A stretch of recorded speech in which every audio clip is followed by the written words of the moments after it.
Hello hello everyone, welcome back to my YouTube channel education channel. आज हम conjunction cover करेंगे और इसके सारे रूल्स भी कंप्लीट करेंगे। ठीक है। अभी तक आपने अगर मेरे पुराने लेक्चर्स नहीं देखे होंगे जो कि सारे नाउन से लेके noun pronoun part of speech के ऊपर है, तो आप कृपया जाकर देख सकते हैं। वहाँ पर सारे रूल्स मैंने आपको बताया हूँ जो कि एग्जाम्स में कई बार आपको एरर्स के रूप में पूछे जा सकते हैं। ठीक है। तो जिन जिन एग्जाम में इंग्लिश आती है, ठीक है, तो आप जाकर देख सकते हैं। आपके लिए काफ़ी अच्छा कंटेंट है वो। ठीक है। कम टाइम में मैंने बहुत अच्छे से सारे रूल्स को एक्सप्लेन किया हूँ। ठीक है। तो आज हम क्या पढ़ने वाले, कंजक्शंस एंड कंडीशनल्स। ठीक है। कंजक्शंस के बारे में सबको पता होगा। कंजक्शन मतलब कोई ऐसी चीज जो कनेक्ट करते हैं। ठीक है, कनेक्ट।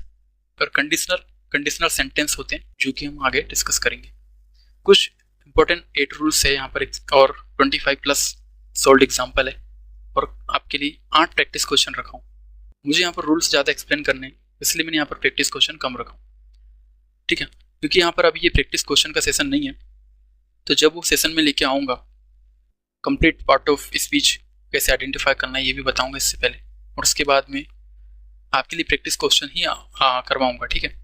तो चलिए मूव करते हैं। सबसे पहले देखते हैं कि कंजक्शन क्या होता है। What is conjunction? कंजक्शन वह शब्द जो दो वर्ड्स या फ्रेज या क्लोज को आपस में ज्वाइन करता है, मतलब कनेक्ट करता है। आप बोलोगे स्लाइड देखकर, सर ये इंग्लिश में हिंदी भी पढ़ना पड़ता है क्या? नहीं, ये उनके लिए है जिनको इंग्लिश समझ में नहीं आती है। कई लोगों ने नीचे कमेंट किया है कि सर स्लाइड को थोड़ा सा हिंदी में भी बनाइए, बायलैंग्वेज। ठीक है, तो इसके लिए यहाँ पर इस तरह की स्लाइड मैंने आपके लिए बनाया हूँ। ठीक है। पहला क्वेश्चन आपका तो यही रहेगा कि ये मिलेगा कि नहीं। हाँ बिल्कुल मिलेगा। प्रीपोजिशन का भी आपको कंटेंट मिलेगा। कहाँ मिलेगा? तो टेलीग्राम चैनल पर। ठीक है, लिंक जो है डिस्क्रिप्शन में मैं आपको प्रोवाइड कर दूंगा। ठीक है। तो कंजक्शन क्या क्या जोड़ता है? चिपकू भैया है हमारे। ठीक है, जैसे फेविकोल रहते हैं ना, चिपका देते हैं, है ना, फोटो को फेविकोल से चिपका देते हैं कहीं पे भी। ठीक है, फेविकोल के जैसे काम करता है। कोई भी वर्ड है उसको जोड़ देगा, कोई भी फ्रेज है उसको जोड़ देगा, कोई भी क्लॉजेस वगैरह है उसको भी ये जोड़ देगा। ठीक है। तो ये जोड़ने का काम करता है। सबसे पहली बात तो ये है कि यार सर वर्ड तो समझ में आता है, अल्फ़ाबेट भी समझ में आता है कि ये जो अल्फ़ाबेट है A B C T whatever, और वर्ड जिससे कॉम्बिनेशन ऑफ जो अल्फ़ाबेट है उससे मिलकर क्या बनता है वर्ड, तो राम और श्याम समझ में आता है। लेकिन ये फ्रेज और क्लॉजेस क्या है? तो सबसे पहले तो दोनों के बीच का हम क्या देखते हैं, डिफरेंस देखते हैं। ठीक है, what is the difference between phrase and clause? देखो, फ्रेज ये मीनिंगलेस होता है, मीनिंगलेस। जबकि जो क्लॉजेस है, दो पॉसिबिलिटी हो सकती है इनकी, या तो ये मीनिंगलेस हो सकते हैं या तो मीनिंगफुल हो सकते हैं। ठीक है। लेकिन क्लॉजेस में एक सबसे बड़ा डिफरेंस ये है कि क्लॉजेस में हमको डिफरेंस देखने को मिलता है कि इसमें सब्जेक्ट और वर्ब का कॉम्बिनेशन देखने को मिलता है। क्या देखने को मिलता है? सब्जेक्ट और वर्ब का कॉम्बिनेशन। ठीक है। लेकिन फ्रेजेस में हमें या तो सब्जेक्ट मिलेगा या तो वर्ब मिलेगा, लेकिन सब्जेक्ट और वर्ब का कॉम्बिनेशन देखने को नहीं मिलता है। पहला यहाँ पर डिफरेंस इसका बीच में यही है। ठीक है, इसमें सब्जेक्ट वर्ब का कॉम्बिनेशन हमको देखने को मिलता है, लेकिन फ्रेजेस में देखने को नहीं मिलता है। अब पहली बात यह है, जो कंजक्शन है वो दो वर्ड को आपस में जोड़ेगा, जैसे कि एंड, ये हमारा कंजक्शन है। फेविकोल है, चिपका दिया इनने राम और श्याम को। ठीक है। फ्रेजेस है, ऑन द टेबल और अंडर द बेड, और हमारा क्या है यहाँ पर, फेविकोल है, यानी कि कंजक्शन है। एंड क्लॉजेस, यहाँ पे जैसी डेट जो है वो हमारा क्या हो जाएगा, कंजक्शन है। तो ये जोड़ता है फ्रेजेस फ्रेजेस को फ्रेजेस से, क्लॉज को क्लॉज से, वर्ड को वर्ब को वर्ड से। लेकिन ये नहीं जोड़ेगा, क्या नहीं जोड़ेगा, एक फ्रेज को दूसरे क्लॉज से। ठीक है, मतलब फ्रेज को फ्रेज में जोड़ सकता है, मतलब कोई भी चीज जो है जो जुड़ रही है वो सेम टाइप की होनी चाहिए। पहला रूल तो आप इसको ये ध्यान में रख लो। ठीक है।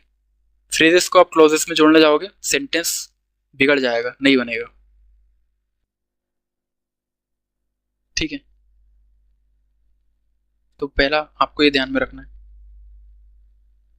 ठीक। दूसरा आपको ध्यान रखना है, फ्रेजेस को आइडेंटिफाई करते आना चाहिए, मीनिंगलेस होते हैं ये हमेशा।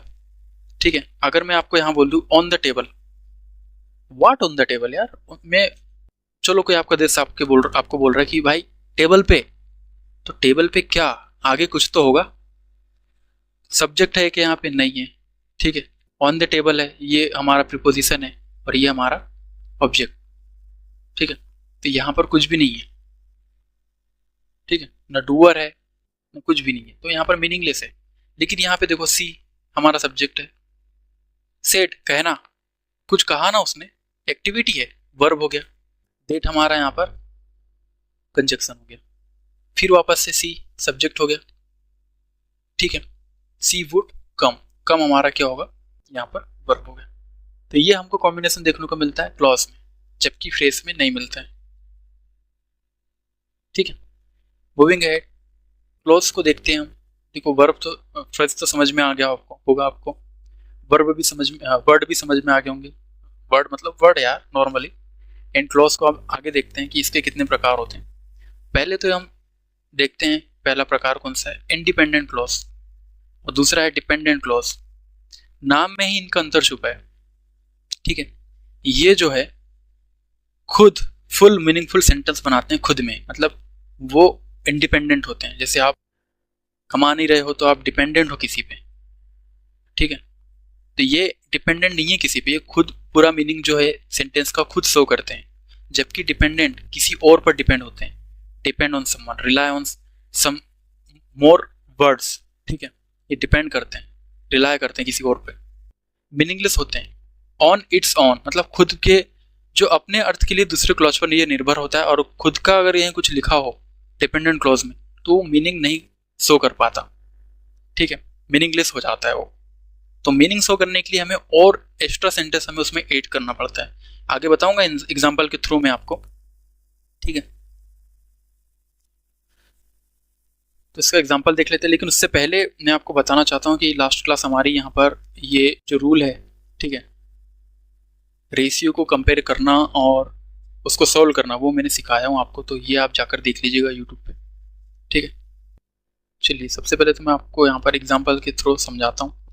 ठीक है, फॉर एग्जांपल अगर यहाँ लिखा हो she said that C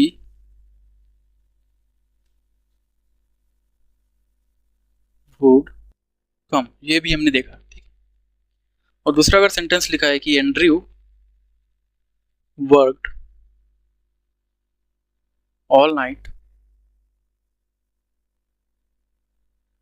but he was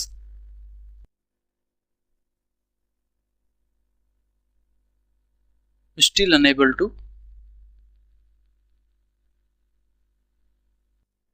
complete the project।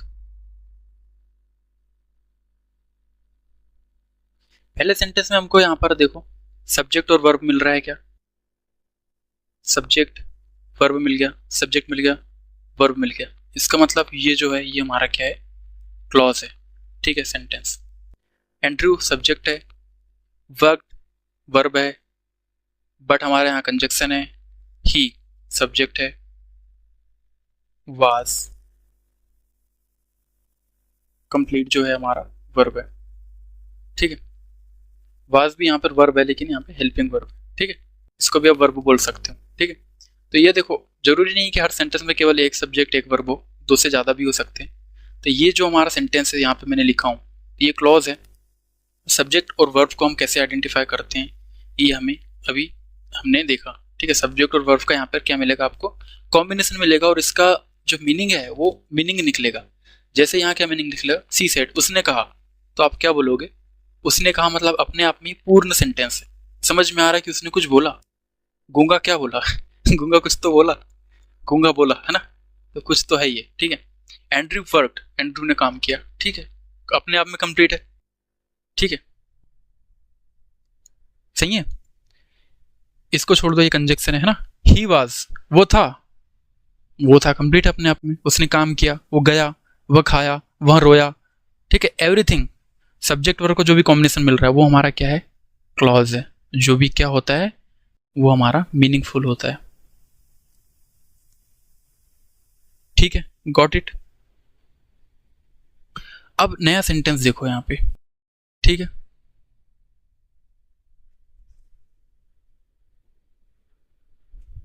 अगर मैं कहूँ I went out on the bike,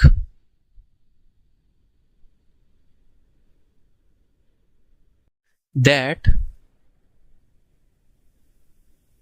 Mary gave me for my birthday. ठीक है, क्या कह रहा हूं मैं? I went out on the bike. यहां तक देखो, केवल I went out on the bike, क्या मीनिंग निकलेगा? मैं बाइक पर गया था घूमने या कहीं पे भी। ठीक है, दैट हमारे यहां कंजक्शन है। Mary give me for my birthday, Mary ने मेरे बर्थडे पे दिया था। लेकिन जब आप इसको रीड करोगे, केवल इतना पढ़ो आप। ठीक है, पूरा सेंटेंस आपको समझ में आ गया, लेकिन आप पूरा इतना पढ़ो। क्या मीनिंग निकलेगा इसका? इसका मीनिंग ये निकलेगा कि मैं वो गया था, तो ये अपने आप में कंप्लीट सेंटेंस है। सेंटेंस की बात कर रहा हूं मैं, कंप्लीट सेंटेंस है। ठीक है, लेकिन आप इतना पढ़ोगे ना दैट को छोड़ के, Mary gave me for my birthday, तो भाई क्या दिया मैरी ने? बर्थडे के लिए दिया, तो क्या दिया? तो ये जो सेंटेंस आपको दिख रहा है इतना पूरा, ये हमारा डिपेंडेंट है, किसी पर डिपेंड इसको करना पड़ेगा, डिपेंडेंट सेंटेंस। ठीक है, ये जो है अपने आप में कंप्लीट है। तो ये डिपेंड किस पर है? ये इस पर डिपेंड है, क्योंकि मेरी ने क्या दिया बर्थडे के दिन, क्या दिया हमको किस में पता चलेगा? इसमें पता चलेगा कि इसने क्या दिया है, बाइक दिया है। ठीक है, तो ये इंडिपेंडेंट सेंटेंस हो गया हमारा, इंडिपेंडेंट क्लॉज कह सकते हैं इसको हम, इंडिपेंडेंट क्लॉज, यानी कि ये अपने आप में कंप्लीट है। और ये जो है ये डिपेंडेंट क्लॉज है। आई बात समझ में? यही मैं आपको समझाना चाह रहा था। ठीक है, independent versus dependent, dependent clause. ठीक है, जो मीनिंगफुल है और जो मीनिंगलेस है वो हमारा डिपेंडेंट क्लॉज, जो डिपेंड करते हैं दूसरे क्लॉज पर, निर्भर होते हैं। आई बात समझ में? Independent clause versus dependent clause. ठीक है, चलिए अब आगे बढ़ते हैं।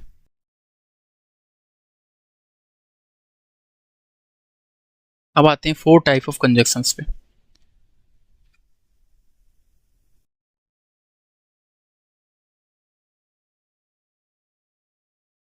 ठीक है, 4 टाइप ऑफ कंजक्शन जो है उसमें हमारा कोऑर्डिनेट कंजक्शन, सब ऑर्डिनेट कंजक्शन, ठीक है, और कोरिलेटिव कंजक्शन और एडवर्सेटिव्स कंजक्शन। ठीक है, कोऑर्डिनेटिव में क्या होता है? कोऑर्डिनेटिंग कंजक्शन में इसमें फॉर, एंड, नॉर, बट, और, येट, सो, यानी कि फैन बॉयज सब इसको याद कर सकते हो, ये सब इसके अंतर्गत रहते हैं। मतलब कोऑर्डिनेटिंग कंजक्शन में अगर सीधा आपको कहना चाहूँ तो इसमें इंडिपेंडेंट चीज़ें रहती है। इंडिपेंडेंट कौन कौन सी चीज़ें हो सकती है? इंडिपेंडेंट चीज़ें हो सकती है हमारी, इंडिपेंडेंट वर्ड हो सकते हैं जो कि मीनिंगफुल हो, फ्रेजेस हो सकते हैं, इसको जोड़ता है वो, इंडिपेंडेंट वर्ड्स को जोड़ता है, फ्रेजेस को जोड़ता है, क्लॉज को जोड़ता है, ठीक है, और सेंटेंस को जोड़ता है। मतलब कोऑर्डिनेटिंग कंजक्शन जो है हमारा वर्ड्स को, फ्रेजेस को, क्लॉज को, सेंटेंस को जोड़ता है, लेकिन वो सब क्या होने चाहिए? इंडिपेंडेंट होना चाहिए। ठीक है, अगर मुझे वर्ड को जोड़ना है, मैं क्या बोलूँगा? राम एंड श्याम, तो एंड लगा दूंगा। ठीक है, फ्रेजेस हमारे जो अभी हमने देखा जो कि मीनिंगलेस होते हैं लेकिन इंडिपेंडेंट है। ठीक है, क्लॉजेस भी हो सकते हैं, सेंटेंस भी हो सकते हैं। सब ऑर्डिनेटिंग में ये यूज़ होता है किसके लिए? ये दोनों चीज़ के लिए यूज़ होता है, मतलब डिपेंडेंट भी होगा और इंडिपेंडेंट भी होगा। ठीक है, यदि मैं आपसे कहूं यहां पे सी वर्कड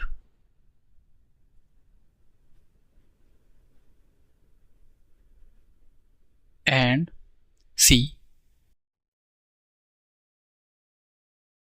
सक्सीडेड, तो ये सी वर्क एंड सक्सीडेड, एंड किस में आ रहा है हम आइडेंटिफाई कर सकते हैं क्या? सबऑर्डिनेट में आ रहा है, कोऑर्डिनेट में आ रहा है? देखो यहाँ पर एंड आ रहा है, मतलब ये कोऑर्डिनेटिंग कंजक्शन है। ये कंजक्शन को हम आइडेंटिफाई करेंगे तो क्या बोलेंगे, इसको हम बोलेंगे ये जो कंजक्शन आपको दिख रहा है वो कोऑर्डिनेटिंग कंजक्शन है, ठीक है। सी वर्ब को हम सब्जेक्ट वर्ब पेयर बन गया, यहाँ पे भी सब्जेक्ट वर्ब का पेयर बन गया, ठीक है। लेकिन सब ऑर्डिनेट में डिपेंडेंट भी कैसे यूज़ करेंगे हम, इंडिपेंडेंट भी कैसे यूज़ करेंगे, उसमें एक्चुअल में जब ये कंजक्शन यहाँ पर लगेगा कंजक्शन, तो एक चीज़ जो है वो हमारी डिपेंडेंट होगी पहली चीज़, दूसरी चीज़ जो होगी उसको पूरा कर देगी, मतलब इंडिपेंडेंट कर देगी, ठीक है। फॉर एग्जाम्पल अगर मैं आपसे कहूँ, वापस से एग्जाम्पल लिखूँ मैं, अगर मैं लिखता हूँ सी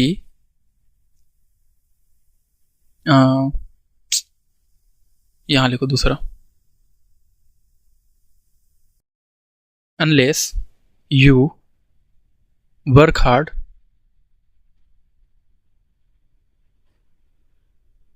you will not succeed, ठीक है। इस सेंटेंस में क्या है, ये जो मैंने स्टार्टिंग में लिखा हूं वो क्या है हमारा, ये हमारा कंजक्शन है। और कंजक्शन कौन सा कंजक्शन है, ये जो हमारा कंजक्शन है सबऑर्डिनेट कंजक्शन है, ठीक है। यदि कोई सेंटेंस में एज लग रहा है, ठीक है, जैसे कि as he was ill,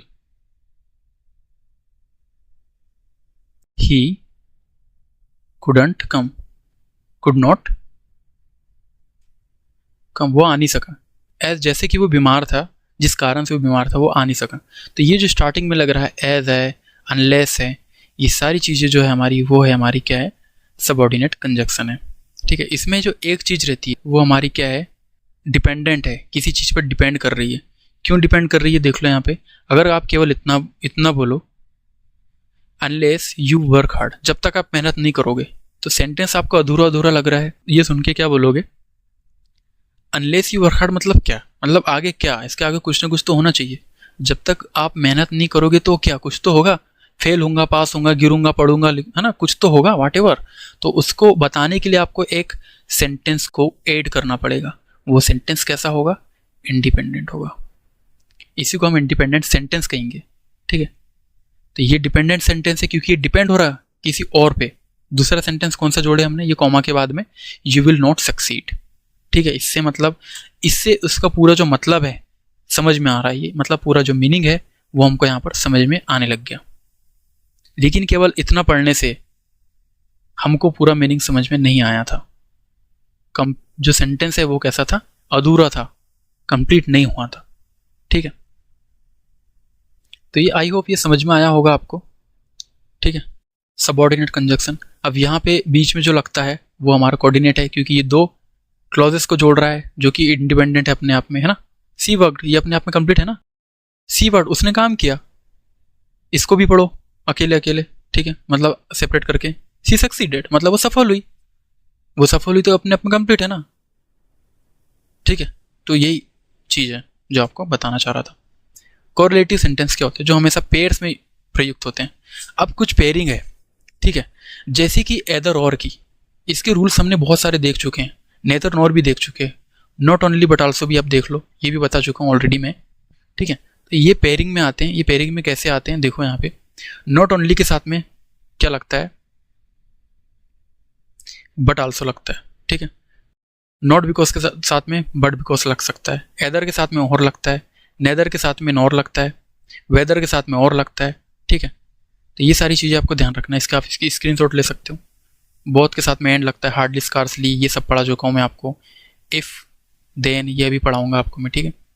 no sooner के साथ में देन लगता है, बेरली रेयरली के साथ में वेन लगता है, अदर के साथ में देन लगता है, ये सब हमने देख चुके हैं। एल्स के साथ में बट लगता है, ये रूल भी देख चुके हैं।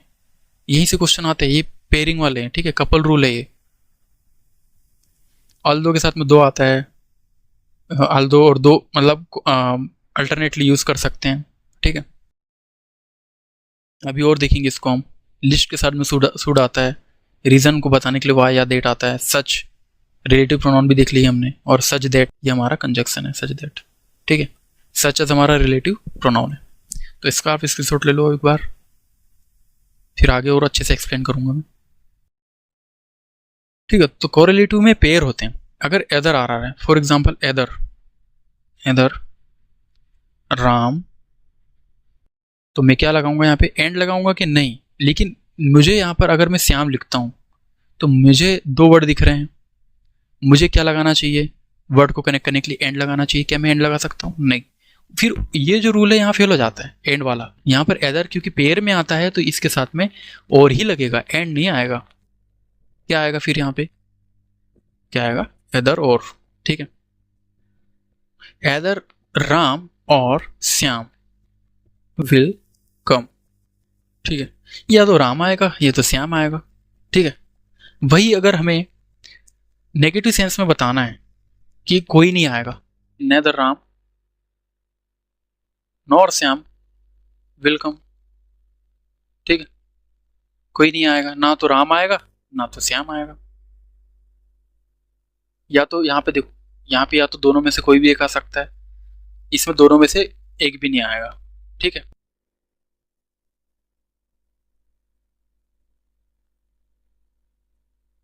लेकिन दोनों आएंगे तो उसके लिए क्या आएगा? बोथ। बोथ लगाते हैं हम, both Ram and Shyam will come. ठीक है, तो बोथ किसके साथ पेयर लेता है? एंड के साथ में लेता है। ये जो साइन आपको दिख रहा है किसका है? एंड का है। ठीक है, आई होप यहां तक समझ में आया होगा आपको। चलिए अब आते हैं किस पर? एडवर्सेटिव्स पे आते हैं। ठीक है, एडवर्सेटिव्स अपने आप में एक ऐसा सेंटेंस है जिसको आप जब पढ़ोगे तो आपको ऐसा लगेगा कि कोई चीज़ जो है वो पहले पॉजिटिव वे में हो रही है, स्टार्ट हो रही है। ऐसा लगेगा कि वो सारी चीज़ें एंड तक पॉजिटिव चलेगी। वो होता ना, कोई काम आप शुरू करते हैं तो अच्छा रिस्पॉन्स मिलता है लोगों का, बाद में वही लोग आपसे नेगेटिव बातें करते हैं या फिर आपके खिलाफ नेगेटिव बातें फैलाते हैं। सेम वैसे ही मान लो। ठीक है, मैं एक सेंटेंस लिखता हूँ यहाँ पे। ठीक है,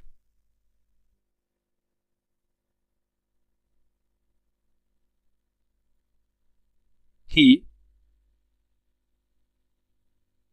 started early, yet he could not reached on time। ठीक है, second, she worked hard but she failed. अब इस दोनों सेंटेंस में क्या है, पढ़ के बता सकता है मुझे कोई? ही started early yet he could not reach on time. इसका मतलब क्या है? इसमें सबसे पहले तो आइडेंटिफाई क्या करोगे आप? सब्जेक्ट है, स्टार्टेड वर्ब है। ठीक है, ये कंजक्शन हमारा, ये ही सब्जेक्ट है, कुड नॉट रीच वर्ब है, सब्जेक्ट है, वर्ब है, सब्जेक्ट है, वर्ब है। इसका मतलब ये जो है ये हमारे क्लॉज है। ठीक है, लेकिन पहली चीज जो है वो पॉजिटिव सेंस दे रही, मतलब ही स्टार्टेड अर्ली, मतलब उसने स्टार्ट किया था शुरू में, स्टार्टिंग से ही उनने अपना जो काम स्टार्ट कर लिया था, या फिर चलने का या फिर जाने का। लेकिन he could not reach on time, लेकिन वो टाइम पर पहुंच नहीं पाया। इसका मतलब पहला का जो सेंस दे रहा है ना वो पॉजिटिव दे रहा है। ठीक है, लेकिन एंड आते आते वो नेगेटिव हो गया। यहाँ पे भी देख लो, सी वर्कड हार्ड, उसने अच्छी मेहनत करी, लेकिन उसको पास होना चाहिए था। आपको ऐसा लगेगा इतना पढ़ के, she work hard and she succeeded होना चाहिए था, लेकिन बट सी फेल्ड, लेकिन वो क्या हो गई? वो फेल हो गई। तो ये जो बट वगैरह है, ठीक है, ये येट है, ये सब हम यहाँ पे यूज करते हैं। ठीक है, इसमें एडवर्सिटीज कंजक्शन में हम क्या शो करने के लिए यूज करते हैं? कंट्रास्ट को शो करने के लिए यूज करते हैं। कंट्रास्ट मतलब ऐसी चीज जो पहले हमको लगेगी कि वो सही हो रही है, लेकिन वो पॉजिटिव चीज कब जाके नेगेटिव बन जाती है हमें पता भी नहीं चलता है। उसमें कौन कौन से वर्ड रहते हैं वो वर्ड लिख लो एक बार। येट, ठीक है, बट रहता है इसमें, नेवरदलेस रहता है, नेवरदलेस्ट, ठीक है, स्टिल रहता है, वाइल रहता है, वाइल कब यूज हो सकता है, वेर इज। ये सब वर्ड आपको याद रखना है। इस वर्ड से आप पहचान सकते हो कि कौन सा जो वर्ड है वो हमारा एडवर्सिटीज कंजक्शन है। ठीक है, हाउएवर, डिस्पाइट, दिस, ठीक है, all the same, in the case,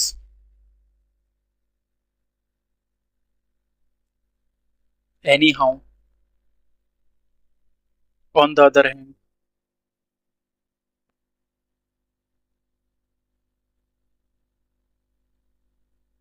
rather.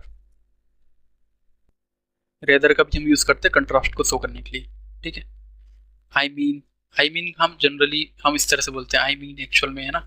तो ये जो है एक्चुअली ये सब हमारे कॉमन है कुछ चीज़ें जो कंट्रास्ट को शो करती हैं। हम सेंटेंस को जब गलत बोल देते हैं या फिर कोई चीज़ गलत निकल जाती है, कोई भी फैक्ट वगैरह, तो हम क्या बोलते हैं, no no no I mean, फिर हम आगे सेंटेंस को स्टार्ट करते हैं, ठीक है। आई होप ये चीज़ें आपको समझ में आ गई। तो एडवर्सिटी जो है, एडवर्सिटीज जो है हमारा, समझ में आया आपको, ठीक है। इसमें कोई चीज़ पॉजिटिव चलती है एंड वो चीज़ नेगेटिव हो जाती है, ये बट वेयरएज हाउएवर स्टिल, ये सब चीज़ें इसमें होती है, ठीक है। कोरिलेटिव्स के जो हमने पेयर है, कपल रूल, वो भी हमने देख लिया है, ठीक है। पेयर्स, कोई भी पेयर्स आएगा आपको इजीली आप आइडेंटिफाई कर लोगे, ठीक है। इसमें अनलेस, बिकॉज, इफ, दो, लेस्ट, ये सब हम आगे थोड़ा देखते हैं ना, ठीक है। गोइंग अहेड, आते हैं कोऑर्डिनेटिंग कंजक्शन पे। इसको याद रखोगे कैसे, फैन वॉइस से आप याद रखना, फॉर, एंड, नॉर, बट, और, येट, सो, देयरफॉर, दैट, ये सब हमारे कोऑर्डिनेटिंग कंजक्शन है। जैसे कि she worked and she succeeded, and हमारा क्या है, कोऑर्डिनेटिंग कंजक्शन है। आई बात समझ में। अगर यहाँ लगता if she worked, if she, ऐसा लिखता अगर सपोज में यहाँ पे if she work, if she work, तो भाई अगर इतना सेंटेंस पढ़ के मैं क्या बोलूंगा, इसके आगे यही बोलूंगा ना यार, इफ के आगे क्या है भाई, यदि वो पढ़े तो क्या क्या होगा, क्या वो फेल होगी, क्या वो पास होगी, क्या वो डिप्रेशन में जाएगी, वाट एवर। हाँ, तो ये हमारा इनकम्प्लीट हो जाता है। तो इनकम्प्लीट वाला कौन सा रहता है हमारा, बोलो बोलो, भूल गए क्या, ये वाला है सब ऑर्डिनेटिंग कंजक्शन, भूल गए क्या, भूलना नहीं है आपको। दोनों सेंटेंस में यूज होता है, डिपेंडेंट वर्सेस डिपेंडेंट, और उसको कंप्लीट करने के लिए इंडिपेंडेंट सेंटेंस जो है वो यहाँ पर आता है, ठीक है। मूविंग अहेड, इसका स्ट्रक्चर कैसे होता है, ये कोऑर्डिनेटिंग हम पढ़ रहे हैं, ठीक है। इंडिपेंडेंट क्लॉज होता है, प्लस कोऑर्डिनेटिंग कंजक्शन होता है, एंड इंडिपेंडेंट क्लॉज होता है। मतलब कोऑर्डिनेटिंग कंजक्शन जो है वो कब लगता है, वो कंजक्शन कब लगता है हमारा कोऑर्डिनेटिंग, कि दोनों किसको जोड़ता है, दोनों इंडिपेंडेंट क्लॉज को जोड़ता है। इंडिपेंडेंट क्लॉज मतलब जो अपने आप में पूरे हैं, ठीक है। इधर भी इंडिपेंडेंट रहेगा और इधर भी जो है हमारा इंडिपेंडेंट रहता है, ठीक है। तो इसको ये जोड़ता है। Remember, coordinating conjunction joint element of equal rank, दोनों जो है इक्वल रैंक के चीजों को जोड़ता है। जैसे कि दो क्लॉज को जोड़ रहा है, दो नाउन को जोड़ेगा, दो फ्रेजेस को जोड़ेगा, या फिर सेम ग्रामेटिकल टाइप की कोई चीजों को जोड़ता है। ऐसा नहीं होगा कभी कि इधर किसी वर्ड को जोड़ दिया, इधर मैं फ्रेज को जोड़ देता हूँ, फेविकोल कहीं तो लगाना है, लेकिन नहीं, ऐसा पॉसिबल ही नहीं है, ठीक है। हो सकता है वो फ्रेज हो, फ्रेज हो, ठीक है। हो सकता है वो वर्ड हो कोई, हो सकता है वो क्लॉज हो, दोनों क्लॉज होने चाहिए, ठीक है। क्या नहीं हो सकता है ये भी देख लेते हैं, क्या नहीं हो सकता है ये, एक क्लॉज प्लस एक फ्रेज, ये नहीं हो सकता है। एक वर्ड प्लस एक क्लॉज, ये नहीं हो सकता है। एक वर्ड प्लस एक फ्रेज, ये भी नहीं हो सकता है, ठीक है। इतना आपको ध्यान में रखना। मूविंग अहेड, सबऑर्डिनेटिंग कंजक्शन पे आते हैं। इसमें कौन कौन सी चीजें होती है, unless, until, because, as, if, though, although, lest, ठीक है। ये सारी चीजें सबऑर्डिनेटिंग कंजक्शन में होती है, ठीक है। इसका स्ट्रक्चर देख लो, डिपेंडेंट क्लॉज यहाँ पर और एक इंडिपेंडेंट क्लॉज यहाँ पर लगता है। पहला कौन सा आएगा, डिपेंडेंट क्लॉज आएगा। सेकंड कौन सा आएगा हमारा, इंडिपेंडेंट क्लॉज आएगा। और स्टार्टिंग में हमारा क्या लगता है, सबऑर्डिनेटिंग कंजक्शन। सबसे पहले आप इसको आइडेंटिफाई करते हो, सबसे पहले क्यों, क्योंकि ये स्टार्टिंग में ही होता है। जैसे कि unless you work hard you will not succeed, जब तक आप क्या नहीं करोगे, वर्क हार्ड नहीं करोगे, तब तक आप सक्सीड होगे क्या, नहीं होगे। तो यहां तक पढ़ने के बाद आपको क्या लगेगा, ये भी किसी पर डिपेंड है। किस पर डिपेंड है ये डिपेंड है इस पर, ठीक है। The dependent clause can not stand alone, ये कभी अकेला नहीं रहेगा। It relies on main clause for full meaning, मतलब ये डिपेंड को मीनिंगफुल सेंटेंस की जरूरत पड़ेगी, जो कि क्या होगा, इंडिपेंडेंट क्लॉज या फिर सेंटेंस जिसको हम बोल सकते हैं वो होगा, ठीक है। जिसके बाद में हमको पता चलेगा कि ये जो है वो किस पर डिपेंड है, इस पर डिपेंड है, और वो पूरा जो सेंटेंस है वो हमारा मीनिंगफुल होने वाला है उसके बाद में, ठीक है। तो ये notice the common place after, right after the dependent clause. तो डिपेंडेंट क्लॉज के जस्ट बाद में यहाँ पर आपको क्या मिलेगा, राइट क्लॉज मिलेगा, देख लो यहाँ पे क्लॉज मिलेगा, ठीक है। तो ये आपको, ये रूल आपको समझ में आना चाहिए। Moving ahead, correlative and adversities पे आते हैं, ठीक है। तो देखो एदर और, neither nor, not only but also, although yet, ठीक है। अल्दो और दो का एक एग्जांपल पहले देख लेते हैं, ठीक है। अगर मैं लिखूं अल्दो या फिर दो, सी prepared well,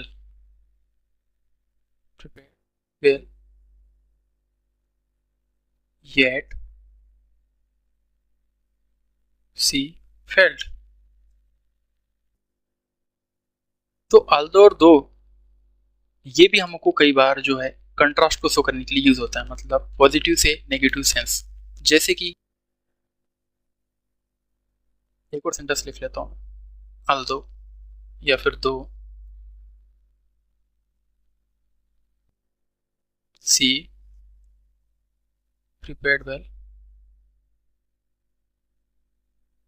dash see failed.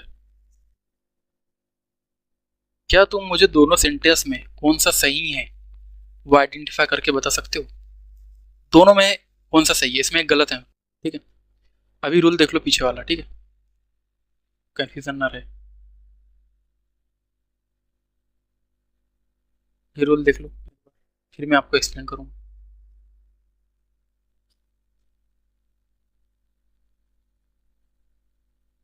देखो अब आप बोलोगे सर अल्दो के साथ, अल्दो के साथ में क्या लगता है, येट लगता है, तो आप इसको बोलोगे ये सही है, ठीक है।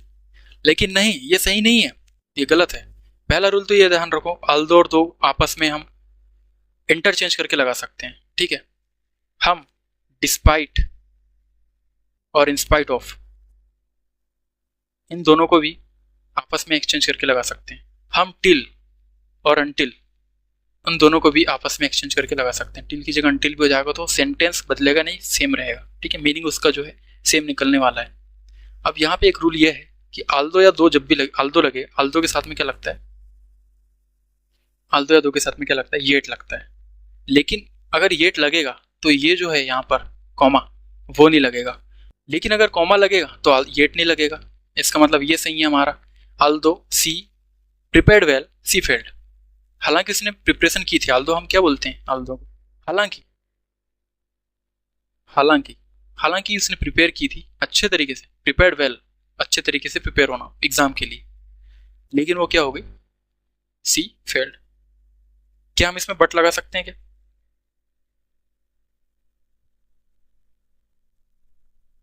अगर हम इसमें अल्दो के साथ में बट नहीं लगा सकते, बट अगर हम लगाएंगे तो हम केवल इतना लिखेंगे, she prepared well but she failed, ठीक है। क्योंकि बट का जो है कंजक्शन अगर यूज होगा तो उसका मतलब होता है, बट का मतलब जो होता है उसका मतलब होता है लेकिन, लेकिन वो फेल हो गई, तो अपने अपनी मीनिंग शो कर दे रहा है। अल्दो हालांकि लगाने की हम जरूरत नहीं। अगर मान लो हम अल्दो भी लिख रहे हैं और बट भी लिख रहे हैं तो हम क्या बोलेंगे, सेंटेंस सेंटेंस कैसा बनेगा, हालांकि उसने प्रिपेयर किया था लेकिन वो फेल हो। तो दोनों एक ही चीज बता रहा है ना, हालांकि लगाओ या तो बट लगाओ, she prepared well but she failed ऐसा कर दो, या फिर although she prepared well she failed कर दो। तो ध्यान रखें, क्या ध्यान रखना है, यहां लिख देता हूं मैं, ध्यान रखो, अल्दो आएगा तो अल्दो के साथ में येट आएगा, अल्दो के साथ में अगर येट नहीं आएगा तो क्या आएगा, कॉमा आएगा, ठीक है। अगर अल्दो के साथ में बट आ रहा है तो वो गलत है। अगर अल्दो के साथ में कॉमा नहीं आ रहा है, नहीं कर रहे हो, तो वो भी गलत है। या तो कॉमा रखो या तो येट रखो, या फिर एक और रूल लिख लो, ठीक है, कि अल्दो के साथ में आपने अगर येट रखा हुआ है और कॉमा भी रखा है तो भी ये गलत है।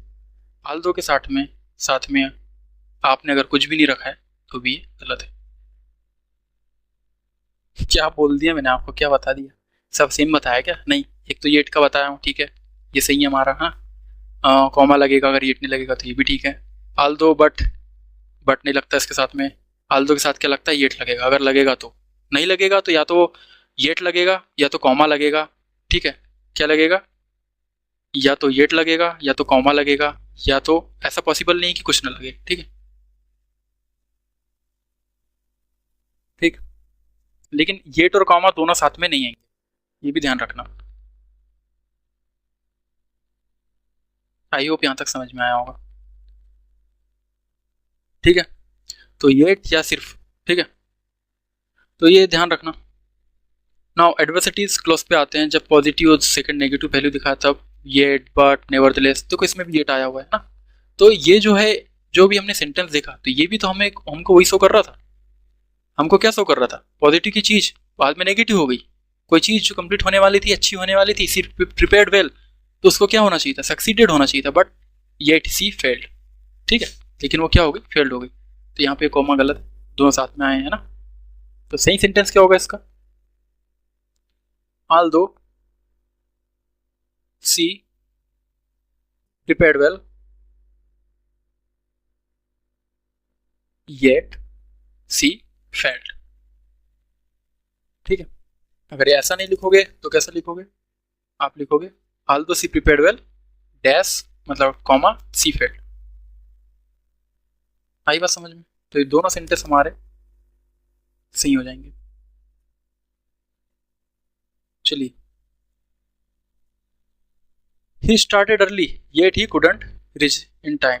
उसने स्टार्ट किया था अर्ली में, लेकिन वो, हाँ ये भी जरूरी नहीं है कि जो येट है वो हमेशा ऑल्दो के साथ में आए। एट यहाँ पे देखो एग्जांपल विदाउट ऑल्दो के साथ में आया है। ठीक है, he started early yet he couldn't reach on time. She work hard but she failed, तो यहाँ पे बट आया है, लेकिन। ठीक है, मूविंग अहेड, कुछ कंफ्यूजिंग पेयर्स और उसके रूल्स देखते हैं हम। ठीक है, वैसे तो आप लोगों को मैंने सब बता चुका हूँ कि कौन कौन से पेयर लगते हैं। कुछ कंफ्यूजिंग वाले देखते हैं जो कि काफी इंपॉर्टेंट है। बट जो होता है ना, बट वो दो तरह के बट हो सकते हैं सेंटेंस में। पहला, वो किसी चीज को कनेक्ट अगर कर रहा है तो एज अ कंजक्शन वो यूज होगा, अगर वो फेविकॉल का काम कर रहा है तो। ठीक है, मतलब वो किसी चीज को कनेक्ट करेगा तब। लेकिन वो कनेक्ट नहीं करेगा तो वो प्रीपोजिशन के स्थान पर यूज होगा। ठीक है, अब कंजक्शन में जब उसका यूज होगा तो इसका मतलब क्या निकलेगा, इसका मतलब हमको निकलेगा लेकिन। ठीक है, लेकिन, और प्रीपोजिशन की प्लेस पे अगर ये लगेगा तो इसका जो मतलब है वो क्या निकलेगा, के सिवाय। ठीक है, फॉर एग्जाम्पल देख लो, यहां दोनों के बीच का डिफरेंस है। She wanted to go out but it was raining cats and dog. ठीक है, इट लगता है मेट्रोलॉजिकल थिंग्स के लिए लगता है। ठीक है, और कैट्स एंड डॉग हमारे यहाँ कुत्ते बिल्ली नहीं है। इसका मतलब क्या होता है, मूसलाधार वर्षा हो रही है। ठीक है, मूसलाधार वर्षा मतलब बहुत तेज हैवी रेन हो रही है। ठीक है, तो इसका मतलब ये होता है। तो she wanted to go out, वो बाहर जाना चाहती है, लेकिन it was raining cats and dog, लेकिन बहुत तेज वर्षा हो रही थी, है ना।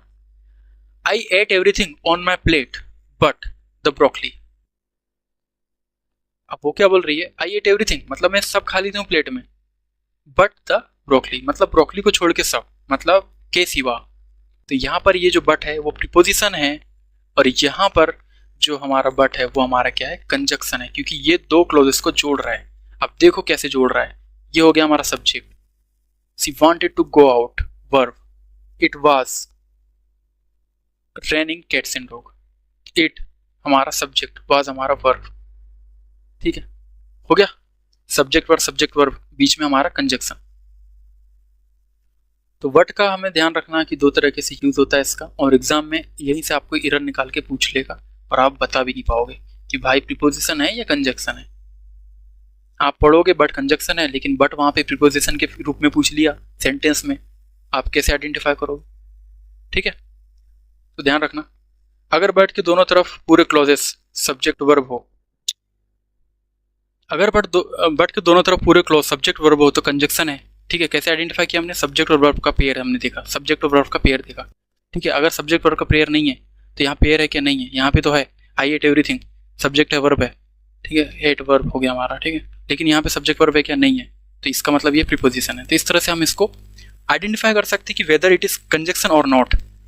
ओह वाओ, एक और रूल मिल गया। देखो मैंने क्या कहा अभी, वेदर इट इज कंजक्शन और नॉट। ठीक है, अब ध्यान रखना, इफ और वेदर दोनों का जो मतलब है ना वो हमारा सेम है। या तो ये कंजक्शन है या नहीं है, वेदर इट इज कंजक्शन और नॉट, ये कहा मैंने। ठीक है, तो मैंने क्या यूज किया, वेदर के साथ में और को यूज किया। तो एक आपको एरर जो है यहां से आएगा वेदर से, क्योंकि वेदर जो है उसके साथ में और का पेयर लगता है और इफ के साथ में और का पेयर नहीं लगता है। ठीक है, सही बात आया समझ में? चलिए, even if versus even though, इसका मतलब क्या होता है, even if versus even though.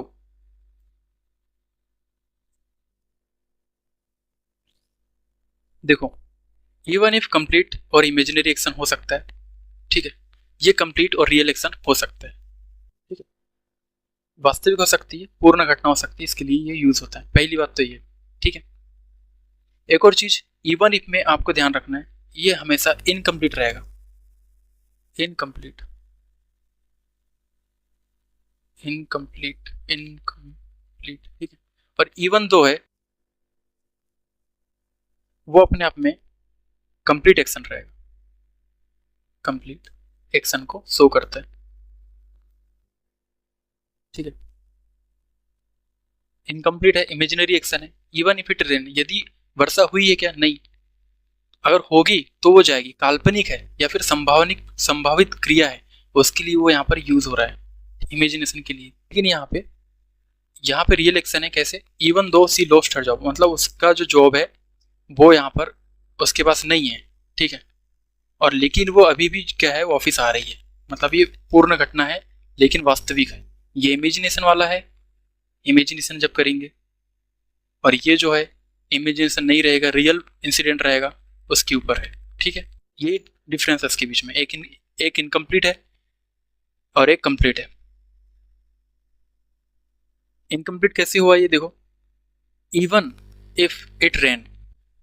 ठीक है, तो ये शर्त को बताता है, इफ भविष्य के शर्त की, काम अभी हुआ है क्या, नहीं हुआ है। ठीक है, अभी बारिश हुई है क्या, नहीं हुई, मतलब ये इनकम्प्लीट है, और जबकि ये कंप्लीट हो चुका है। ठीक है, आते हैं दो Aldous versus in spite of despite. तो देखो, कंजक्शन वर्सेस प्रीपोजिशन, कौन कौन सा कंजक्शन होगा, कौन कौन सा प्रीपोजिशन होगा, ये भी सेम चीजों के लिए भी मैंने एग्जांपल यहाँ पे दिया था ना आपको। देख, आल्दो और दो को हम यूज करते हैं और डिस्पाइट और इंस्पाइट को भी हम यूज करते हैं। तो कौन सा, ये तो कंजक्शन है, अभी हमने पढ़ा है, लेकिन ये जो है इंस्पाइट ऑफ और डिस्पाइट, ये हमारा प्रीपोजिशन है। ठीक है, दो आल्दो हमारा कंजक्शन है और ये हमारा क्या है, प्रीपोजिशन। जब भी इंस्पाइट ऑफ या डिस्पाइट लग रहा है, कभी भी देखो डिस्पाइट ऑफ कभी होता नहीं है, डिस्पाइट ऑफ से हमारा क्या आता है, एरर आता है, डिस्पाइट ऑफ नहीं होता कभी। ठीक है, क्या होगा, इंस्पाइट ऑफ होता है। कई बार ना ये दोनों रूल पढ़ने के चक्कर में हम इस ऑफ को उठा के इसके सामने लगा देते हैं और हम डिस्पाइट ऑफ करेक्ट करके आ जाते हैं, लेकिन दिस इज रॉन्ग। तो यहाँ पे क्या लिखा है, इंस्पाइट ऑफ हेवी रेन, या फिर हम इंस्पाइट ऑफ ना लिखे तो क्या लिखेंगे, डिस्पाइट। ठीक है, मतलब उसके बावजूद उसने क्या किया, क्लास को अटेंड किया। ठीक है, और यहाँ पर क्या होगा, although it rain he attended the party. ठीक है, यहाँ पे येट नहीं आया तो क्या आया, यहाँ पे डेस आया है। दो अल्दो और उसके साथ में क्या आता है, सब्जेक्ट वर्ब आता है, फुल क्लॉज बनता है। जबकि इंस्पाइट और डिस्पाइट के साथ में नाउन, प्रोनाउन या वर्ब क्या एनजी फॉर्म आ सकती है, और फ्रेज आता है केवल। ठीक है, नेवर, बेयर वर्ब। ठीक, moving ahead, because versus because of, कारण बताने के दो तरीके, बिकॉज भी हम लगाते हैं, बिकॉज ऑफ भी लगाते हैं। कब कब लगाते हैं, देखो, बिकॉज हमारा कंजक्शन की तरह यूज होता है जब उसके लिए सब्जेक्ट और वर्ब का पेयर बनता है, लेकिन बिकॉज और वर्ब अगर सब्जेक्ट और वर्ब का पेयर नहीं है तो हम उसको यूज करते हैं ऐसा प्रीपोजिशन की तरह। कैसे, देखो यहाँ पर, the match was cancelled because of the heavy rain, तो यहाँ पे क्या है, because of the heavy rain. अब यहाँ पर मुझे देखो, वो सब्जेक्ट वर्ब का कॉम्बिनेशन है क्या, नहीं है, इसका मतलब क्या होगा, the heavy rain is a noun phrase. The heavy rain क्या है, नाउन फ्रेज, ये नाउन है ना, ये हमारा ऑब्जेक्ट की प्लेस पे है ना, ऑब्जेक्ट की प्लेस पे है, तो ऑब्जेक्ट की प्लेस पे या तो नाउन होगा या तो प्रोनाउन होगा। क्या है, यहाँ पे नाउन है, हैवी रेन किसी चीज का नाम है, हैवी रेन, तो ये फ्रेज है। अच्छा, आपको फ्रेज और फ्रेज मतलब किसी चीज का मीनिंग दे रहा है क्या, हैवी रेन मतलब हैवी रेन। ठीक है, सब्जेक्ट वर्ब का यहाँ पे कॉम्बिनेशन नहीं है। ऐसे फ्रेज बहुत तरीके से होते हैं, हाँ, एडवर्ब फ्रेज होता है, प्रीपोजिशनल फ्रेज होता है, नाउन फ्रेज होता है। ठीक है, तो ये फ्रेज है हमारे। जिसमें नाउन की प्लेस पे आया है, लेकिन वो फ्रेज जिस तरह से आता है उस तरह से है, मीनिंगलेस, और सब्जेक्ट वर्ब का कॉम्बिनेशन भी नहीं है, तो हम उसको क्या बोल देते हैं, फ्रेज बोल देते हैं। ठीक है, तो नीड्स बिकॉज ऑफ आएगा। ठीक है, बिकॉज ऑफ क्यों बता रहा है, क्योंकि यहाँ पर रीजन बता रहा है। तो ये जो हमारा बिकॉज ऑफ है, क्या हमारा प्रीपोजिशन है। ठीक है, क्या हमारा प्रीपोजिशन है। Moving ahead, so versus so that. ठीक है, और इन ऑर्डर टू। अब इसका देखते हैं हम। देट जो हमारा कंजक्शन है, क्या हमारा कंजक्शन है। क्यों, क्योंकि ये पर्पस को बता रहा है। जैसे कि we revised so that we can recall in the exam. अब वो यहां पर पर्पस क्या दिखा रहा है, हमने रिवाइज किया, सब्जेक्ट वर्ब लग गया, we can recall subject verb लग गया। ठीक है, मतलब ये हमारा कंजक्शन। लेकिन यहां पर ये उद्देश्य को बता रहा है, ताकि वो रिवाइज क्यों कर रहे हैं, ताकि वो रिकॉल कर सके बाद में एग्जाम में। मतलब यहां पर ये पर्पस को शो कर रहे हैं। तो सो देट हमारा क्या हो गया, यहाँ पे सो देट हमारा क्या हो गया, पर्पस को बता रहा है। लेकिन सो इसीलिए बता रहा है, मतलब डायरेक्ट रिजल्ट को शो करता है, डायरेक्ट रिजल्ट को शो कर रहा है। जैसे कि पिया वर्क हार्ड सो सी सक्सीडेड, तो ये डायरेक्ट सक्सीड बता रहा है, लेकिन ये पर्पस को नहीं बता रहा है। ये डिफरेंस है, एक पर्पस को बता रहा है, एक रिजल्ट को बता रहा है। और इन ऑर्डर टू, पर्पस जैसा दिखता है पर बाद में हमेशा वर्ब की फर्स्ट फॉर्म आता है, मतलब प्रीपोजिशनल फ्रेज है ये। जैसे कि I went to the doctor in order to have a medical checkup. In order to have मतलब पर्पस जैसा दिखा रहा है कि किस कारण के लिए जा रहा है, in order to have a medical checkup. लेकिन साथ में क्या आएगा, इसके वर्ब के साथ में फर्स्ट फॉर्म में आएगा, वर्ब की फर्स्ट फॉर्म आती है। ठीक है, मतलब ये प्रीपोजिशनल फ्रेज है। ठीक है, ये कनेक्ट कर रहा है, क्यों जा रहा है वहां पे, कनेक्ट कर रहा है। प्रीपोजिशन क्या करता है, कनेक्ट करता है। लेकिन ये फ्रेज है in order to. In order to का कुछ मतलब होता है क्या, इन ऑर्डर टू कुछ मीनिंग निकल रहा है क्या, नहीं है ना, मीनिंगलेस है ना। सब्जेक्ट वर्ब का कॉम्बिनेशन है क्या, नहीं है, इसलिए क्या हो गया, फ्रेज हो गया। किसकी प्लेस पे यूज हुआ है, प्रीपोजिशन की प्लेस पे हुआ है, इसलिए क्या बोलेंगे हम इसको, प्रीपोजिशनल फ्रेज। आई बात समझ में। अगर मैं लिखूं यहां पे child is playing football in the garden. ठीक है, अब मुझे केवल तुम इतना बताओ, ये जो इन द गार्डन है वो कौन सा फ्रेज है। ये फ्रेज है ना, इन द गार्डन मतलब क्या भाई, इन द गार्डन में क्या, बैठा है, खा रहा है, रो रहा है, सो रहा है, खेल रहा है, क्या भाई, है ना, कुछ तो होगा ना इसके आगे। मतलब ये मीनिंगलेस है, सब्जेक्ट वर्ब का यहाँ पे ये कुछ है क्या, कॉम्बिनेशन है, नहीं है। ठीक है, अब मुझे बताओ कौन सा है ये, यहाँ पर ये होने वाला है हमारा, कौन सा फ्रेज होने वाला है। चाइल्ड हमारा सब्जेक्ट है, ये वर्ब है, ये हमारे मेन वर्ब है। फुटबॉल हमारा क्या है यहाँ पर, ऑब्जेक्ट है। इन हमारा प्रीपोजिशन है। लेकिन एक चीज यहाँ पर ध्यान रखना, कंफ्यूज मत होना, इन हमारा खाली इन प्रीपोजिशन है, लेकिन ये जो पूरा है ना, ये हमारा ऑब्जेक्ट की प्लेस पे आ रहा है। और ऑब्जेक्ट में केवल ये इतना बता रहा है कि ये कहाँ खेल रहा है, मतलब ये आंसर दे रहा है वेयर का। तो जो भी वेयर का आंसर देता है, हमने उसको एडवर्ब में पढ़ा था कि ये क्या होता है, एडवर्ब होता है। तो ये कौन सा फ्रेज हो गया, इन द गार्डन एडवर्ब हो गया, एडवर्ब फ्रेज हो गया। कौन सा फ्रेज हो गया, लिख देता हूँ यहाँ पे मैं, एडवर्ब फ्रेज हो गया। ठीक है, तो ये कुछ डिफरेंस है, आपको ध्यान रखना है। प्रीपोजिशनल फ्रेज कौन से होते हैं, एडवर्ब फ्रेज कौन से होते हैं, नाउन फ्रेज कौन से होते हैं। फ्रेज मतलब फ्रेज यार, नथिंग, सब्जेक्ट वर्ब का कॉम्बिनेशन नहीं होगा, मीनिंगलेस होगा, और जिसकी प्लेस पे यूज हो रहा है उसका नाम दे देते हैं, खत्म। ठीक है, आई होप यहां तक समझ में आया होगा। चलिए कुछ कंडीशनल और देखते हैं, और यूजर्स देखेंगे, जैसे अनलेस, अनटिल, और कुछ फिक्स पेयर और कुछ इन्वर्जन के हम पार्ट इसमें देखते हैं। ठीक है,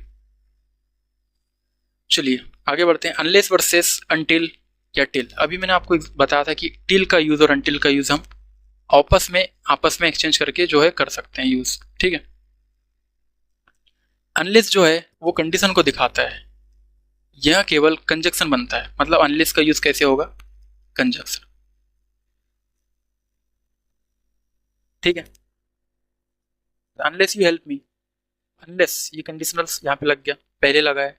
you help subject verb, I want subject verb. ठीक है, वॉन्ट भी एबल भी हो सकता है वर्ब। ठीक है, फिनिश भी वर्ब हो गया हमारा, ये प्रीपोजिशन हो गया, ये प्रीपोजिशनल वर्ब हो गया। ठीक है, प्रीपोजिशनल ऑब्जेक्ट हो गया।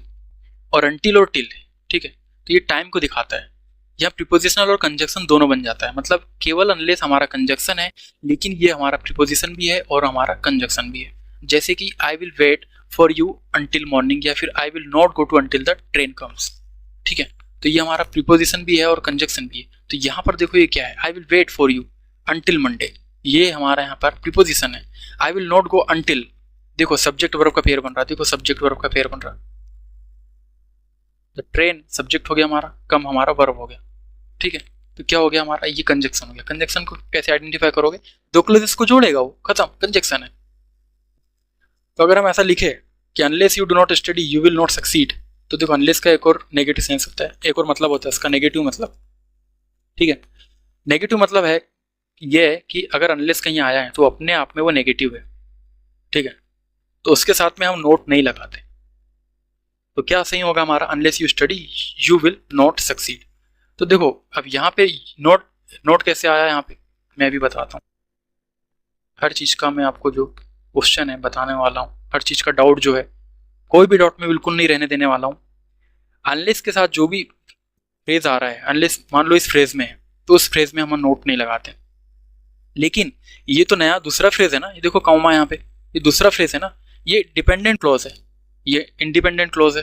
अनलेस यू स्टडी इतना बोलोगे आप तो क्या बोलेगे, जब तक आप पढ़ाई नहीं करते तो क्या भाई, जब तक पढ़ाई नहीं करते तो क्या, कुछ तो होगा, फेल होंगे, पास होंगे, नहीं होंगे, एग्जाम ही देते रहेंगे, पेपर लीक होंगे, है ना, कुछ तो होगा अनलेस का मतलब। तो ये हमारा डिपेंडेंट है, ये क्लॉज खत्म हुआ, फिर दूसरा क्लॉज स्टार्ट हुआ, यू विल नॉट सक्सीड। तो अनलेस जिस वर्ड में है, जिस क्लॉज में है, उसमें हम नोट नहीं लगाएंगे, उसमें नोट नहीं लगता है। नोट भला इसमें लग सकता है आगे वाले इंडिपेंडेंट क्लॉज में, तो देखो यहाँ पे भी नोट है इंडिपेंडेंट क्लॉज में, लेकिन यहाँ पर नोट जो है वो गलत है, क्योंकि यहाँ पर जो अनलेस है वो मीनिंग देता है नेगेटिव सेंस की, मतलब नोट की, नोट का ये सेंस दे रहा है। इसका मतलब ही क्या होगा, जब तक आप पढ़ोगे नहीं आप क्या होगे, सक्सीड नहीं होंगे।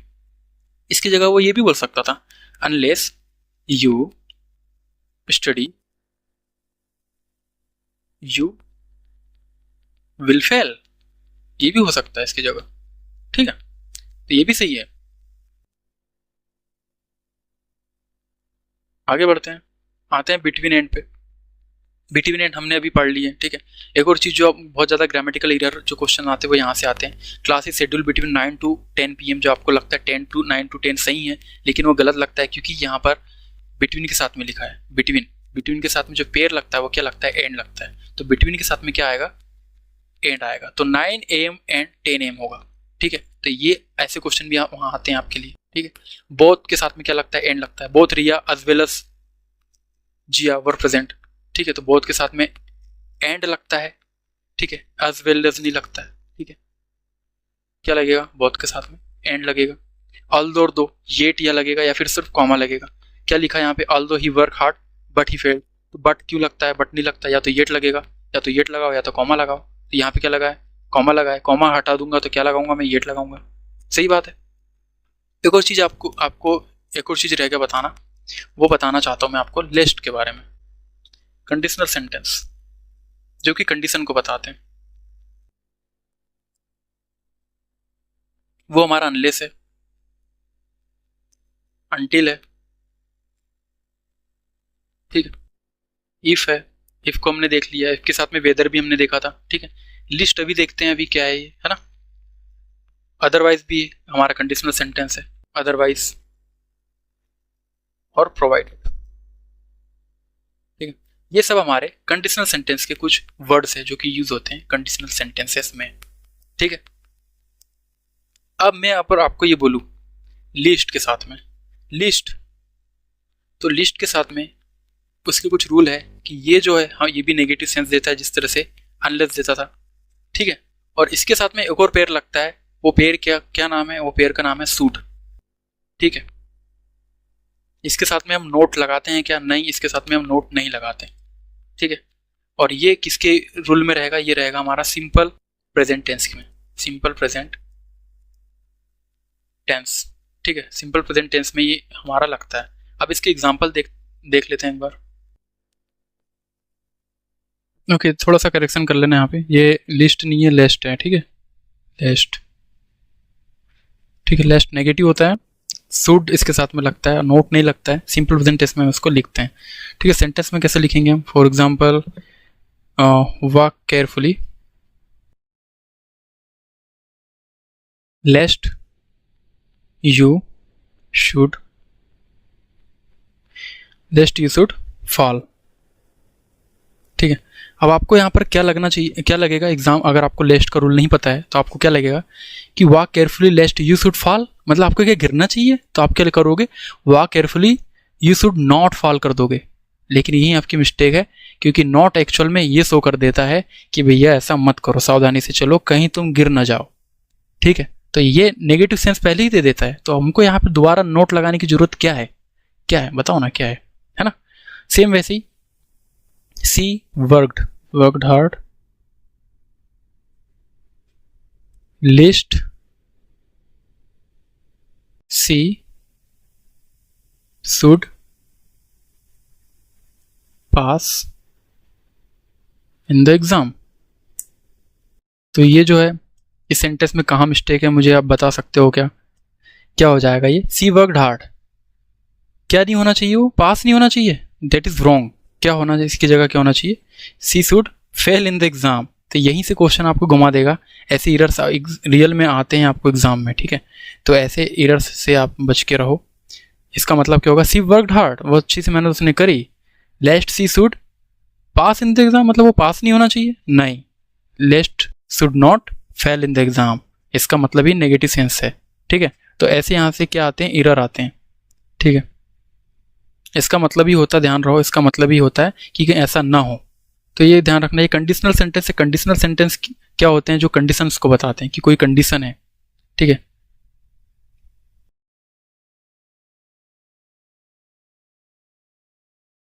ठीक है, अब आते हैं इन्वर्जन पे। इन्वर्जन क्या होता है हमारा? बहुत आसान टॉपिक है। अगर आपको ये डिटेल में चाहिए तो आप मुझे कमेंट कीजिएगा, मैं एक नया लेक्चर आपको लेके आऊँगा इसके लिए। ठीक है, क्या होता है इन्वर्जन? देखो, इन्वर्जन जैसे हम लिखते हैं सब्जेक्ट, यार देख ही नहीं रहा है क्या? जैसे हम क्या लिखते हैं? सब्जेक्ट लिखते हैं, फिर हम क्या लिखते हैं? वर्ब लिखते हैं, और फिर क्या लिखते हैं हम? यहाँ पर ऑब्जेक्ट लिखते हैं। लेकिन इन्वर्जन में ये जो पेयर है, मतलब ये जो सेंटेंस है, जो जनरल सेंटेंस है इंग्लिश का, उसका जो स्ट्रक्चर है वो चेंज हो जाता है। तो पहले क्या हो जाता है? वो हमारा यहाँ पे पहले आ जाएगा, और फिर सब्जेक्ट आएगा, उसके बाद में ऑब्जेक्ट आएगा। तो ये इसको हम क्या बोलेंगे? इन्वर्जन, यानी उल्टा हो गया। इन्वर्जन हो गया मतलब क्रम जो है वो उल्टा हो गया। ठीक है, अभी कौन कौन सी इन्वर्जन होते हैं? हार्डली के साथ इन्वर्जन लगता है, स्कैर्सली, बेयरली, और इसके साथ में वेन या फिर बिफोर लगता है। ठीक है, तो एग्जाम में देन या देन में, ये दोनों चीज़ देख लो, देन और देन में भी डिफरेंस आपको पूछ लेता है। तो किसके साथ में क्या लगता है यहाँ पे देख लेते हैं एक बार। देखो, अगर हार्डली आया है तो हार्डली के साथ में क्या लगेगा? वेन लगेगा। ठीक है, नो सूनर आया है, इसके साथ में क्या लगेगा? देन लगेगा। ठीक है, स्कार्सली आया है, स्कार्सली, स्कार्सली, ठीक है, वॉटेवर देख लेना स्पेलिंग। ठीक है, वेन आएगा। बेयरली आएगा, बेयरली के साथ में भी वेन आएगा। ठीक है, एदर के साथ में और आता है, नेदर के साथ में नोर आता है। लेकिन ये जो पेयर है, ये वाले पेयर, ठीक है, तो ये जो हमारे इन्वर्जन वाले हैं, इन्वर्जन मतलब इन्वर्जन रूल इनके साथ में लगता है। ठीक है, हार्डली आएगा तो वेन आएगा। देखो, ये वाला दिन आता है नो सूनर के साथ में। अब एग्जाम में आपको यहाँ से एरर पूछ लेगा देन से, ये वाले दिन से, तो ये वाला दिन दूसरा होता है ना? तो नो सूनर के साथ में देन आता है। ठीक, hardly had I enter the room when the phone ring. तो यहाँ पर अब इन्वर्जन क्या लागू हुआ? Hardly had I entered the room when the phone ring. ठीक है, I had enter the room and phone ring, ऐसा कुछ आएगा। ठीक है, enter the room and phone ring, phone rent. ठीक है, लेकिन लेकिन लेकिन लेकिन अगर आपको इन्वर्जन यहाँ लगाना है तो आप इन्वर्जन कहाँ लगाओगे? तो इन्वर्जन ध्यान रहो हमेशा जो है पहले लगता है। ऐसा नहीं लगेगा कभी कि I had hardly enter the room when the bell rang. ठीक है, तो हमेशा इन्वर्जन जो है पहले लगेगा, और हार्डली के साथ में क्या लगेगा? व्हेन लगेगा। आई हैड हार्डली, ये गलत है हमारा। ठीक है, ये नॉर्मल स्ट्रक्चर, ये गलत हो जाएगा हमारा। हाँ, हालांकि ये नॉर्मल स्ट्रक्चर है हमारा, आई had hardly enter the room, लेकिन हमको उसको इन्वर्सन लागू करना है तो ये हैडली जो है सामने चल जाएगा। नो सूनर के साथ में क्या लगेगा, देन लगेगा। ठीक है, लिस्ट सूट ये हमने भी देख लिए, लिस्ट के साथ में क्या लगता है, सूट लगता है। ठीक है, रीजन दैट बताते हैं हम रीजन के लिए, the reason why he failed is that he did not study. तो हम रीजन को जब बताते तो रीजन के साथ में दैट लगाते हैं, तो इसका भी पेयर ध्यान रख लो। ड्यू टू, ओइंग टू, इसका कोई भी प्रयोग नहीं होगा। ठीक है, किसके साथ में, रीजन के साथ में। ठीक है, इनका यूज नहीं होता किसके साथ में, रीजन के साथ में। तो रीजन के साथ में क्या होगा, दैट का प्रयोग होगा। ठीक है, तो ये भी रूल है। ठीक है, और अलावा और कौन सा रूल है, देखो रूल 3 और 4 और वर्सेस नॉर का। ठीक है, जैसे कि I have never seen him और हर्ड ऑफ हिम। ठीक है, तो और तो अकेला आता है अपनी प्लेस में, मतलब सिंगल यूज हो सकता है और का, सिंगल यूज हो सकता है। ठीक है, लेकिन अगर एदर आया है तो एदर के साथ में पक्का वो और का यूज होगा। ठीक है, नेदर आया है तो नोर का यूज होगा। ठीक है, not only but also, not only के साथ में बट आल्सो का ही होगा, जैसे कि not only but also the video script. He modified not only the presentation, उसने प्रेजेंटेशन ही नहीं बदला, उसने और क्या बदला, एडिशन को बताने के लिए होता है वो। ठीक है, मतलब कोरिलेटिव कंजक्शन का प्रयोग वाक्य में हमेशा समान पार्ट ऑफ स्पीच को ठीक करने के पहले ठीक होना चाहिए। ठीक है, तो ये बता रहा है कि उसने केवल प्रेजेंटेशन ही नहीं बदला, उसने आल्सो वीडियो स्क्रिप्ट भी यहाँ पर मॉडिफाई किया।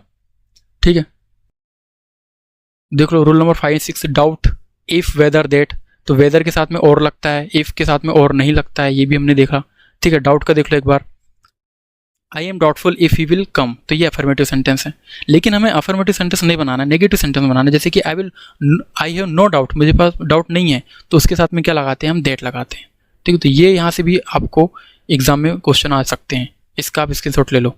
एज डैश एस वर्सेस सो एस एस, तो ये कंपेरिजन के लिए हम यूज़ करते हैं। इसके हमने पिछले रूल हम कहाँ पे देखे थे, हमने एडजेक्टिव में देखा था। आपको अगर याद नहीं आ रहा होगा तो प्लेलिस्ट में जाके इंग्लिश फाउंडेशन की जो प्लेलिस्ट बनी हुई है जाकर आप चेक कर सकते हैं। ठीक है, तो देखो he is as good as his brother होगा, he is not so good as his brother हो सकता है। ठीक है, तो सो और एस का भी हम यहाँ पर यूज़ करते हैं, जैसे कि सो गुड एज, तो यहाँ पर हमें अगर नेगेटिव सेंस देना है तो उसके लिए हम सो और एस का यूज़ करते हैं, सो और एस का यूज़ हम करेंगे।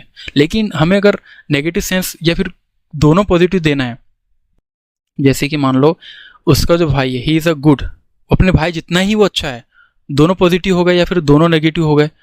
ठीक है, तो हम एस का यूज़ करेंगे, as bad as good as. ठीक है, तो इसका हम इस तरह से यूज़ करते हैं। लेकिन भाई कोई चीज़ जो है पहले पॉजिटिव है लेकिन उसका भाई वैसा नहीं है, मतलब वो थोड़ा सा अलग है, नेगेटिव है उससे, तो वो उसके लिए हम यहाँ पे क्या यूज़ करते हैं, सो और एस का यूज़ करते हैं। जैसे कि he is not as good as his brother, वो अपने भाई जितना अच्छा नहीं है। ठीक है, ये रूल भी हो गए। ठीक है, अब ये क्वेश्चन आपके लिए है। ठीक है, आप इसको प्रैक्टिस कीजिए।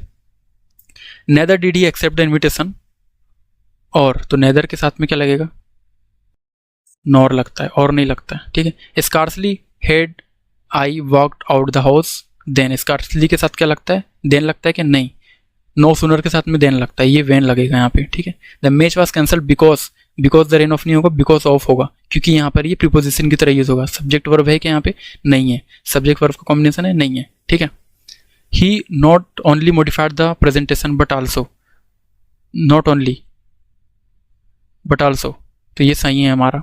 ठीक है, कहीं दिक्कत नहीं है।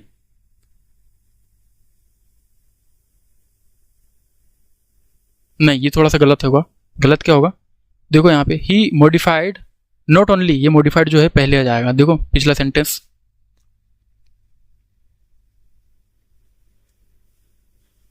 देखो ही मॉडिफाइड नॉट ओनली। ठीक है, तो मॉडिफाइड पहले आएगा, नॉट ओनली द प्रेजेंटेशन, मतलब जिस चीज़ की वो बात कर रहा है बदलने की, वो उसके जस्ट पहले आएगा। ठीक है, तो यहाँ पर ये अभी हमने हमारे साथ मिस्टेक होने वाली थी, तो इसको भी हमने करेक्ट किया अभी। ठीक है, तो ये जो मॉडिफाइड है ये हमारा यहाँ पर आएगा, he modified not only the presentation, तो किसको बदला उसने, not only presentation but also the video script. ठीक है, moving ahead, I am doubtful that the package will arrive before the weekend. ठीक है, तो ये आप कीजिए। ठीक है, ये भी कीजिए, ये भी कीजिए, ये भी कीजिए।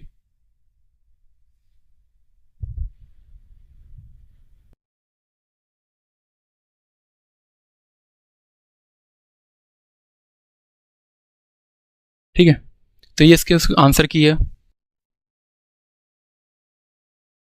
देख सकते हैं आप। ठीक है, तो आज का लेक्चर काफ़ी लंबा हो गया है, लेकिन हमने सारी चीज़ें कवर कर ली है। अब अगर आपको कंडीशनल सेंटेंस के ऊपर कुछ चाहिए, कंडीशनल सेंटेंस में बहुत सारी चीज़ें होती है। इफ विल सी कम, तो इसमें विल का रूल होता है, विल कब साथ में आएंगे कब नहीं आएंगे।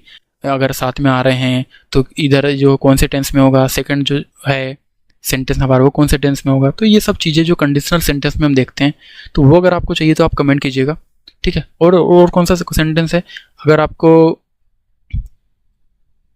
एम्पेरेटिव सेंटेंस अगर चाहिए, मतलब टाइप ऑफ सेंटेंस वगैरह, ठीक है। एम्पेरेटिव सेंटेंस है, उसमें नेगेटिव सेंटेंस है, एफर्मेटिव सेंटेंस है, तो ये सब चीज़ें अगर है तो आपको अगर इसमें प्रॉब्लम हो रही तो आप उसके लिए भी कमेंट कीजिएगा। तो अगर उस पर आप कमेंट करते हैं तो मैं वीडियो आपके लिए ज़रूर लेके आऊँगा, ठीक है। तो ठीक है, चलते हैं, मिलते हैं नेक्स्ट वीडियो में, तब तक के लिए जय हिंद।